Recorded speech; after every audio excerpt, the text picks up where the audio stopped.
All right, in today's episode of Sold As Is, I'm reunited with my partner and son, Matt Hernandez. We are talking about what's really going on right now in the early part of the fourth quarter. We've got a lot of exciting data that we've researched, and we're just kind of excited to share with you. So stay tuned. We got a good episode for you.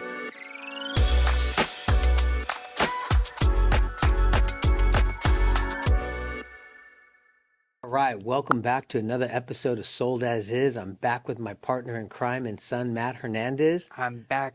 I can't say it. But he's back. Hey, we're back here. It's the beginning of the first month of the fourth quarter.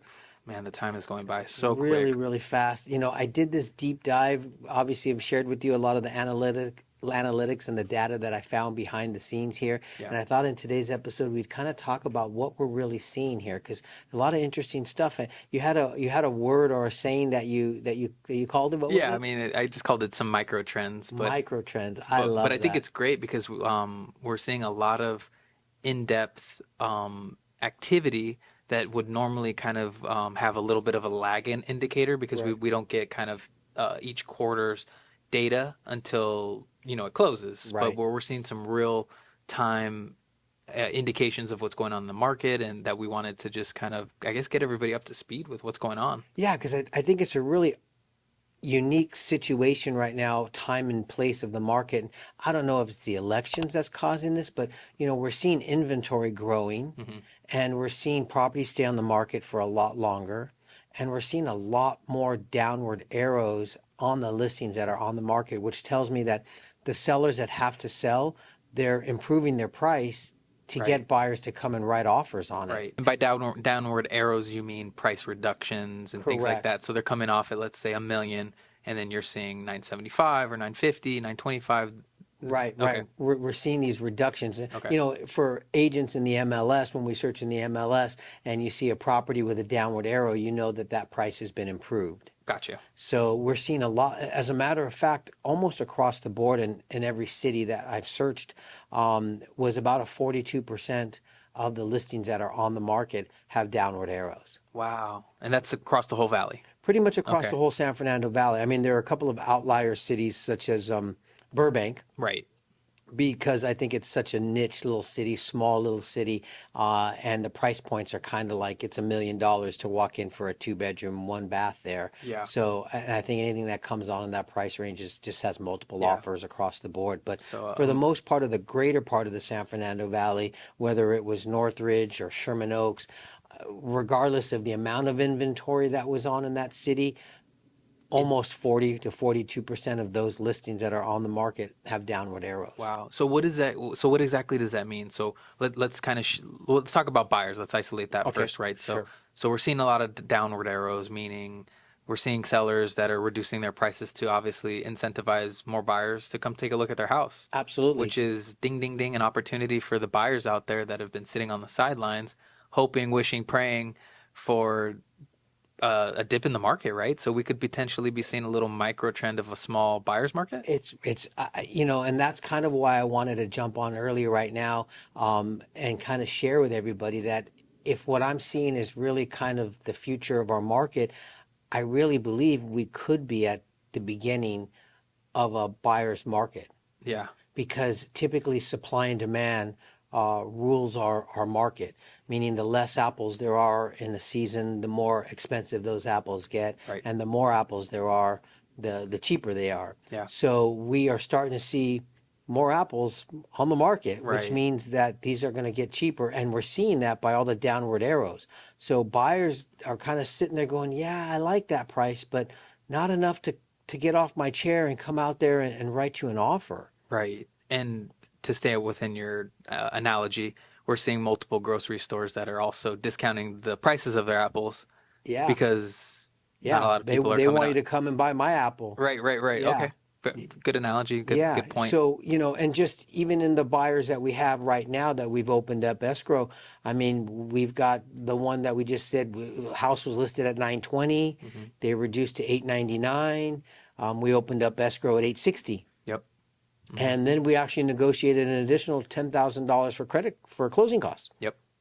So that seller although they stomped their feet and were upset with us, Yeah. they were, had to move on, and they knew that the market was shifting Correct. as well. So they took advantage, and a buyer got a great deal that they probably wouldn't have got that price January of this year. Right. And granted, we're kind of in a more serious, I would call season, in the sense that the sellers that are raising their hands to put their property up in the market, they have more of a need to sell. Absolutely. So it's like, hey, look, we whatever's going on, we need to get out, we need to get it sold. If we take a little haircut on it, then that's just the price of doing business at this Absolutely. particular point in time. What can maybe we give some realistic expectations of maybe some buyers that this is like resonating with, that saying, hey, like I'm interested in buying, but I didn't know this was going on. Yeah. What can they expect? Well, and that's interesting too, because as I went down that foxhole of data and was looking at it, I was trying to really find out like how much of a haircut Hmm. are buyers getting right now, and it's almost, I want to say 3 to 5%, but closer to 5% price reduction from list price to sale price in a Right. lot of these areas. So buyers can, on a $700,000, $800,000 house, I mean that could be, $35,000, $40,000 off that price. Wow, that's huge. That's That's huge. huge. And then not only that, but we're able to see now contingency periods to be in place Mm. as well. And quickly So, just go over contingencies. What does that mean to well, the buyer? typically for a buyer, you have a home inspection contingency, you have an appraisal contingency, you have a loan contingency. Gotcha. In the competitive market that we've been in post-pandemic, buyers were having to write offers with limited contingencies or no Right. contingencies to be Meaning, competitive. meaning that you can't inspect it, and even if you do inspect it, I'm not going to do any repairs to it. Yeah, we'll let you inspect it, but don't expect us to repair anything on that property. If you pay $1 million, but the appraiser comes back says it's worth 975, I don't You're bringing in an figure extra figure 20, it you're out. bringing in an extra Okay. Just to $25,000. recap to maybe Yeah. some buyers that don't And, speak our language. and not only that, but we were shortening these inspection contingencies to Right. 7 days to 10 days, which barely gave us enough time to get what we like to call the big three Hmm. of inspections Right. done. Home inspection, sewer line, and termite And inspection. termite, right. So, I mean, we were pretty much having to line those up Same day. within same day, within hours apart. And I mean, if we had a roof inspection that we needed to get done or a foundation inspection, I mean, listing agents were already giving us a notice to perform Hmm. at day 6 or day 5 saying, hey, you back out, we'll put another buyer in your place who'll gladly take it without Yeah. all that stuff. So buyers really didn't have a good fair shot at looking at a property from all angles, as I like Without to pressure. say, Yeah, without pressure. without Yeah. pressure. Now, these buyers can take 17 days to do their due diligence on that, and really make sure that the appraiser's coming in within a few days, and Yeah. 17 days for a loan contingency. A lot of buyers were having to remove their loan contingency. Yeah. They didn't have a loan approval officially. Yeah, that's crazy. So we knew that the approval was going to come because, like I like to say, there's three things that qualify you for a loan. There's your credit, there's your income, and there's your collateral. Right. So we knew that they were qualified based upon meeting those criteria, but an underwriter hadn't put that seal Yeah. on it, and the buyers were expected to remove the contingency without necessarily, the blessing of an underwriter yet. Right. So I think for buyers right now that, especially our first time, a little Mhm. nervous Nelly going through the process, they want their hand held. It was an emotional experience for them because we were pushing them through the process really fast, and if they didn't understand or know, it was a Could lot be of very overwhelming for very sure. overwhelming. And I think today's buyer right now, end of October, beginning of November, this buyer can kind of breathe a little bit, Yeah. spend some time and go through a home inspection report and sit down with us and itemize these things and strategically plan. Oh, do we get a roofer? Do we get a plumber? Yeah. Do we get a foundation guy? And not necessarily feel that squeeze. Which is exactly what happened. The last two, we just had a closing in Agora, same kind of concept. We were able to get in, negotiate a fair price. Yeah. By fair, I mean for the buyer's end. Yeah. And then also inspections came up and there were things, but there wasn't much pressure, and the listing agent was very accommodating, which is a totally different Yeah. scenario. And then the same thing with Santa Clarita. There was mold. There was a plumber needed to come out Yeah. and get a camera Camera. in there. So whereas I'd be feeling normal pressure, I think we were enrolling cooperation from the listing agent Yeah. because they know that we're kind of in this little seesaw area to where it's like, hey, look, good qualified buyers are, I don't want to say they're not a dime a dozen anymore. Yeah. They're a little, They're worth their weight in gold right now. they're worth it, right? Yeah. To get the seller, right? Because they want to get under contract and they just want to get the seller paid, move on to the next, Yeah. part of their life.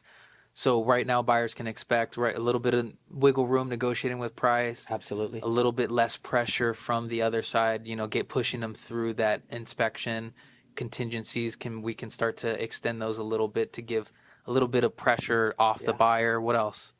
I guess that, they're seeing even some credits for closing costs, Credits. some buy downs, where that was kind of unheard of right now, asking for the seller to help them get a buy down on the rates as well. Gotcha. Right. So either helping with them pay off some closing costs, Yeah. right, to give them that, or buy down the rate. You get 6.2, Yeah. but buy down the rate, you're at what, 5.7, 5.625, 5.625 for the next year, which is good. which is good, which is Yeah. something we've never seen. So good news as far as buyers, right? Yeah, I mean, I think that there's a lot of good news for buyers because there's more inventory to choose from. Yeah. The pandemic buyer was happy to get anything. The statistics show that they weren't happy. 90% of them, or I a think high over amount, yeah, I think over 65. over 65, 70% of the buyers, they weren't happy with the house that they bought.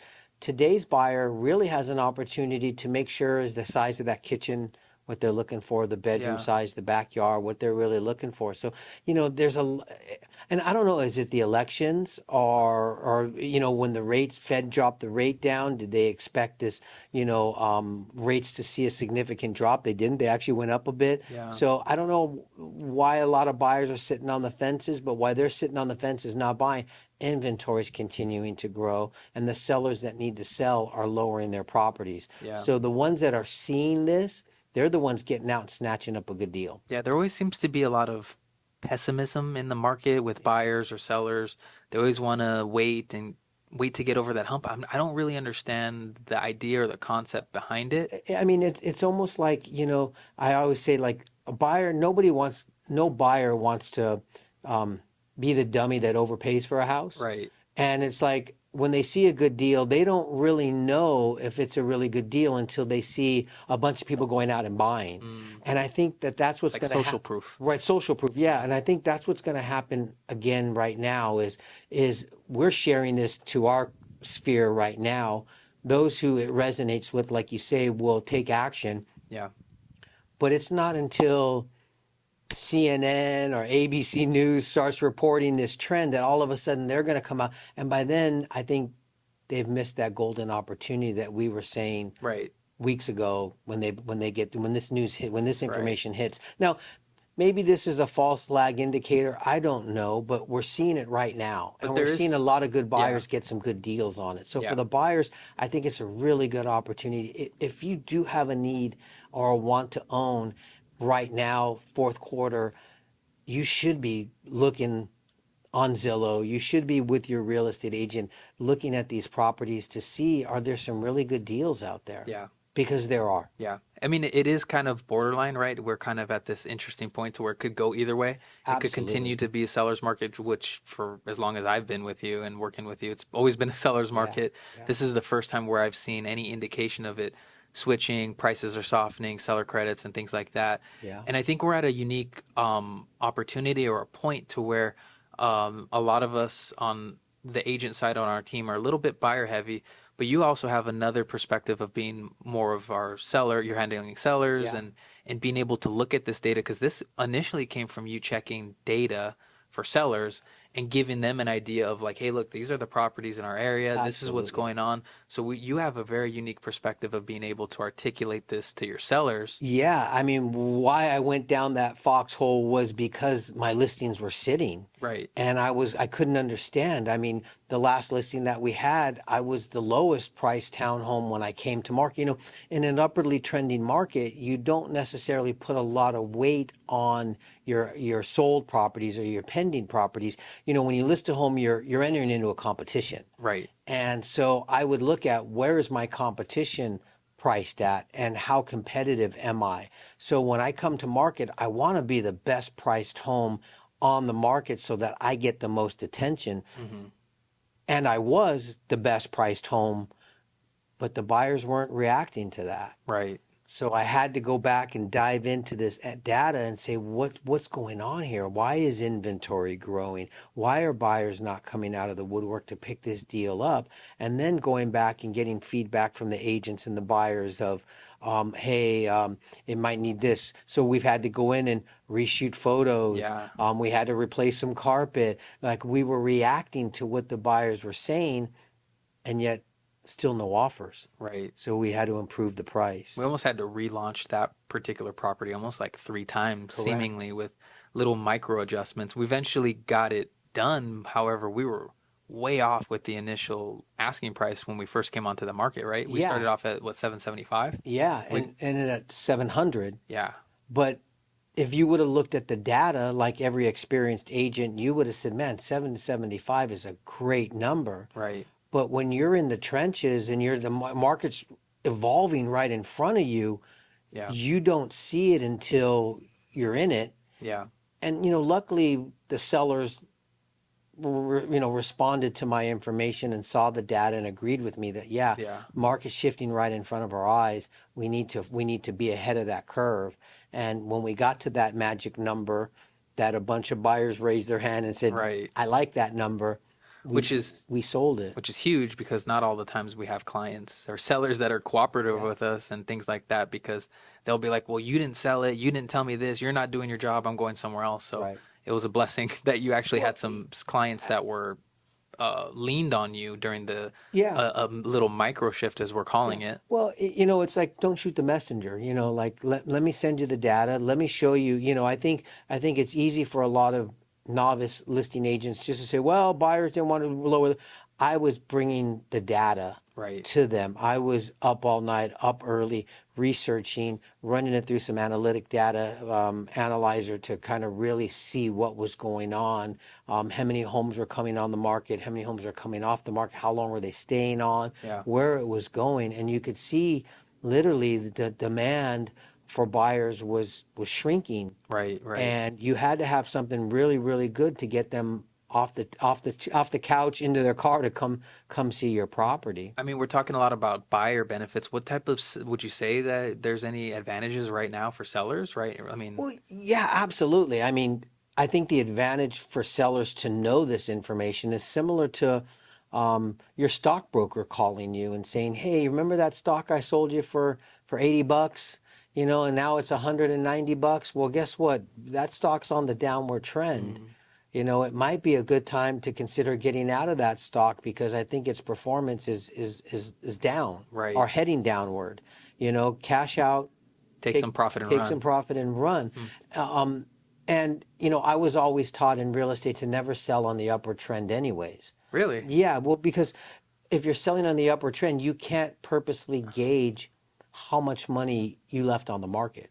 Right. Meaning, Right. if I sold a Because house for 1 million and it went to 1,050,000, I couldn't gauge that. got you. Whereas on the downward market, if my house was worth 1 million and now it's 975, I could purposefully say, hey, I sold at 975, I You, left you know where 25. the peak is at. Right, right. Got When you. you look at that pyramid, it's on the downward side of that pyramid downward, you can gauge. If I wait till next spring, I might sell for 950. I left $50,000. So I was always taught in real estate to never sell on the upward trend, always sell on the downward trend.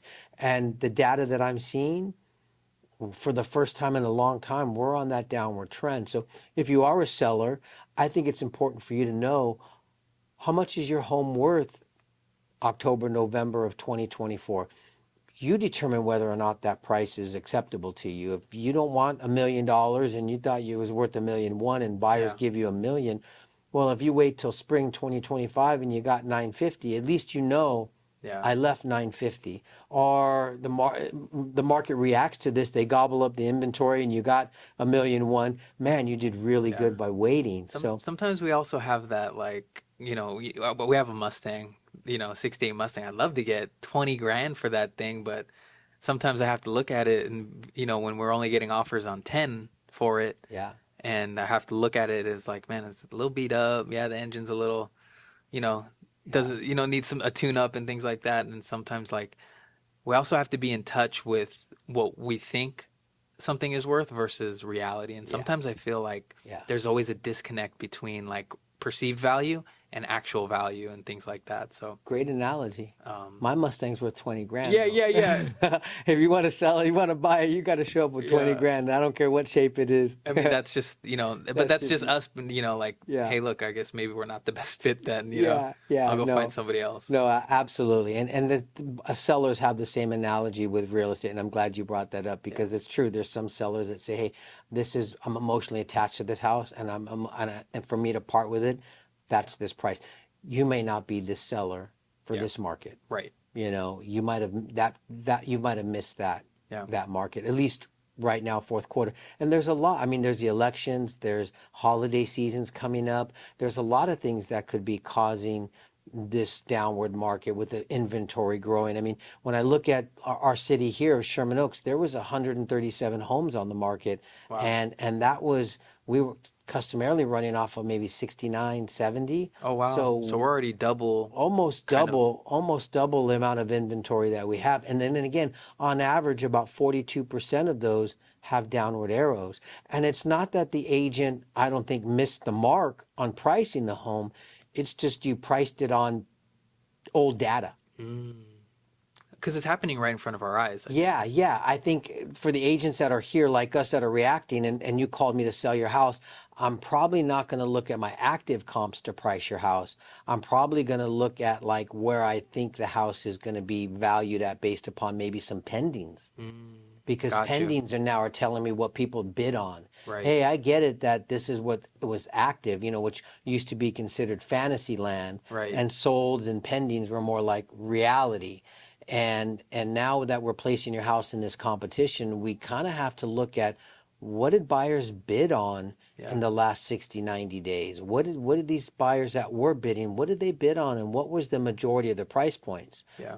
I tell a lot of clients, agents, when they're sitting open houses, don't go sit a 1,000,004 open house if there's only 1,000,004 house that's sold. If all the houses are selling at 1,000,001, go sit $1,000,001 open houses because that's where the buyers are moving at in that neighborhood. Makes sense. So in pricing a home to sell, it's kind of the same thing. Like, let's not price our house at 1,000,004 if only one house at 1,000,004 went under contract. 1,000,001 might be where the homes are selling. Yeah. Now, if that's not your number, then yeah, maybe this might not be the market for you, and that's okay too. If you're not really ready to sell your stock at $190, I get it, and we're not here. I'm just here to give you the information. Yeah. It's so hard to think of your home as a stock, Yeah. but it actually is from some of the research and data. It's an asset.